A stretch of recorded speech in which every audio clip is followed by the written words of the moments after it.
রহিম। প্রিয় দেশবাসী, আসসালামু আলাইকুম। আপনারা জানেন বিশ্বনাথ উপজেলায় অতি শীঘ্রই লিটন চেয়ারম্যানের দোকান রেস্টুরেন্ট খোলা হচ্ছে। আপনারা চেয়ারম্যান রেস্টুরেন্টে আসিয়া অতি সুলভ মূল্যে চা নাস্তা ভাত খাইতে পারবেন।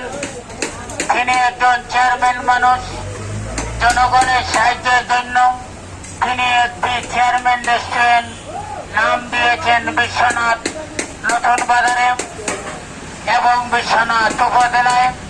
আপনারা সিএনজি স্টেশন এখানে প্রবাসী যত যোগাযোগ করে চেয়ারম্যান রেস্টুরেন্ট পেয়ে যাবেন। তাই আপনারা চেয়ারম্যান রেস্টুরেন্টে চা নাস্তা এবং ভাত খাইবার জন্য আমি লাট পাগল আহ্বান জানাই। লিটন চেয়ারম্যানের উন্নয়ন, বিশ্বনাথ উপজেলার চেয়ারম্যান রেস্টুরেন্টের উন্নয়ন, লিটন চেয়ারম্যানের চিন্তাধারা বিএনপির জনগণকে সস্তা দামে ভাত তরকারি চা নাস্তা খাবাইয়া দেওয়া। আমরা সবাই ভাই ভাই চেয়ারম্যান রেস্টুরেন্টে এসে চা নাস্তা ভাত খাইতে চাই।